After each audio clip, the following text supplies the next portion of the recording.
यहाँ पे जो है वो भरत तिवारी खड़े थे, हाथों में उनके पिस्टल था और चारों तरफ से पुलिस फोर्स जो है वो मोर्चा संभाली हुई थी। जो डीएसपी की गाड़ी थी वो 1 पॉल की डिस्टेंस यानी कि 28 कदम की दूरी पर थी। इसके बाद जो हुआ वह पुलिस एनकाउंटर पर कई सवाल खड़े कर रहा है। परिजनों का आरोप है कि भरत के सरेंडर करने के बाद उसे 4 गोलियां मारी गईं। चश्मदीद बताते हैं कि सभी लोगों को पुलिस ने मारपीट कर काफी दूर खदेड़ दिया और फिर उसके बाद भरत तिवारी को गोली मारी गई। हम आगे खड़ा हुए सामने। घटना के तुरंत बाद इलाज के लिए आरा सदर अस्पताल में भरत को भर्ती कराया गया, जहां डॉक्टरों ने बेहतर इलाज के लिए उसे पटना पीएमसीएच रेफर कर दिया, पर इलाज के दौरान उसकी मौत हो गई।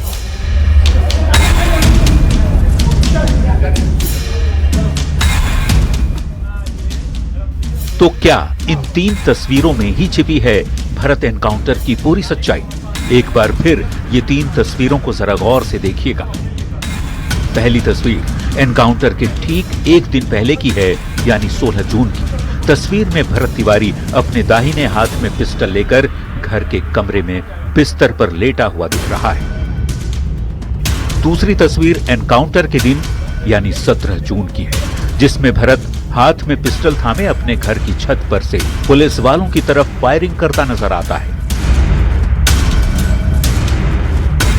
और तीसरी तस्वीर भी 17 जून की है, जिसमें भरत पुलिस वालों के सामने पिस्टल फेंकता नजर आता है। फिर इसके बाद की कोई भी तस्वीर भरत तिवारी की सामने नहीं आई। अमूमन ऐसी तस्वीर जब किसी भी हाफ एनकाउंटर किए गए अपराधी को पुलिस सहारा देकर साथ ले जाती दिखती है, पर भरत तिवारी केस में हाफ एनकाउंटर की तस्वीर भी सामने नहीं आई। एनकाउंटर पर खड़े होते कई सवालों के बीच न्यूज 18 की टीम सबसे पहले मृतक भरत तिवारी के घर पहुंचती है। मां बाप से बात की। रोते बिलखते भरत के माता पिता सिर्फ यही आरोप लगाते दिखे कि उनका बेटा सही था, पुलिस ने साजिश रचकर भरत की हत्या कर दी। वो तो समाज के हर तबके के लिए आवाज उठाने वाला लड़का था। हमारा लड़का के लिए समाज सेवा करता, गरीब के मसीहा है, ते करे थी ये बा कि मर्डर कर दिया जाओ। नहीं, हिम्मत रखी चाची, हिम्मत रखी, हिम्मत रखी, हिम्मत रखी। मेरे पास घेरे लगल स्टैंड के लेके मेरे पंगुरी धक चारों तरफ से घेर लिया। हम देखने की अब खतरा बा, हम आगे खड़ा हुए नहीं सामने। बेटा के रक्षा में रवा खड़ा हो गई। हाँ, आगे बीच में खड़ा हुए। इंस्पेक्टर से ऐसे कोनो गलती हुई चाहे कुछ हुई भारत भूषण से इंस्पेक्टर साहब ले जाए। ये तो समाज सेवा कर ले, इनका से गलती तो कुछ हो ही ना। समाज सेवा खातिर रवा थी कैले बनी होता ना, तबाह कैले बनी लेके के रवा ले जा सके ना, बाकी जान न मारो। आप पुलिस विभाग में थे, आपके बेटे ने जिस तरह से घटनाक्रम हुआ, क्या कहेंगे? क्या कहेंगे, हम तो गए थे कि भाई देखिए इस तरह की बात है, पुलिस आप लोग जा रहे हैं आ रहे हैं वहाँ पर, तो इसीलिए आए हैं, देखिए संभालिए क्या बात है भाई। तो बैठिए। अब तो बैठा के हमको वहाँ पर बंदी बना के दिन भर रखा, शाम हुआ तो हमको छोड़ा है। इसके बाद में क्या हुआ नहीं हुआ हम तो थे नहीं। भरत तिवारी के माता पिता के साथ ही बिलौटी गांव के लोगों का आरोप है कि पुलिस ने भरत को 4 गोलियां मारी, क्योंकि 4 राउंड फायरिंग की आवाज गांव वालों को सुनाई दी थी। पीएमसीएच में पोस्टमार्टम के बाद अगले दिन यानी 18 जून को जब भरत तिवारी का शव गांव पहुंचा तो बिलौटी गांव के लोगों का आक्रोश पुलिस प्रशासन के खिलाफ फूट पड़ा। पटना बक्सर मुख्य मार्ग को घंटों जाम कर दिया गया। मौके पर पहुंची पुलिस को भारी आक्रोश का सामना करना पड़ा। हालात को काबू करने के लिए जब पुलिस ने बल प्रयोग करना शुरू किया तो आक्रोशित गांव वालों ने रोड़ेबाजी करनी शुरू की। हालात बिगड़ने पर पुलिस को लाठी चार्ज तक करना पड़ा। गांव वाले दोषी पुलिसकर्मियों पर एफआईआर दर्ज करने और कार्रवाई की मांग कर रहे थे।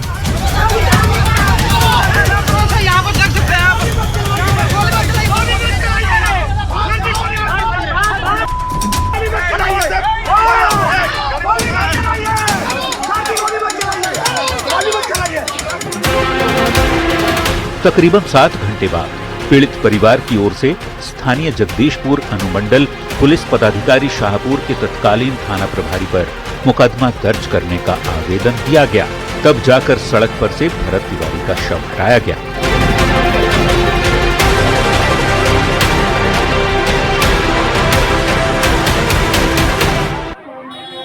लोगों का गुस्सा इस बात को लेकर था कि जब भरत तिवारी ने पिस्तौल को पुलिसकर्मियों के सामने फेंक दिया, सरेंडर कर दिया था, फिर उसे गोली क्यों मारी गई। आगे चलिए और आगे चलिए। यहाँ वहाँ बात होगा, बात तो चलिए। चलिए सबको दिखने दीजिए।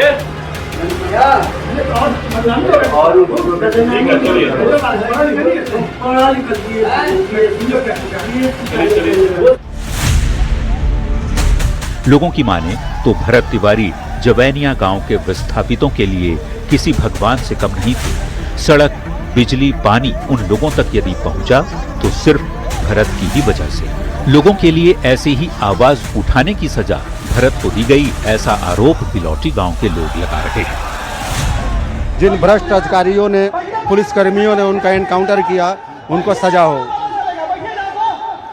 उन्होंने जिस उद्देश्य के लिए अपना बलिदान दिया, उनका उद्देश्य पूरा किया जाए। वो जाति पाति से ऊपर उठकर सबके समाज के लिए काम कर रहे थे। बहुत गलत हुआ है भरत तिवारी के साथ, इसलिए कि वो केवल ब्राह्मणों के नेता नहीं थे, वो पूरा समुदाय के नेता थे, पूरा समाज के लिए लड़े हैं।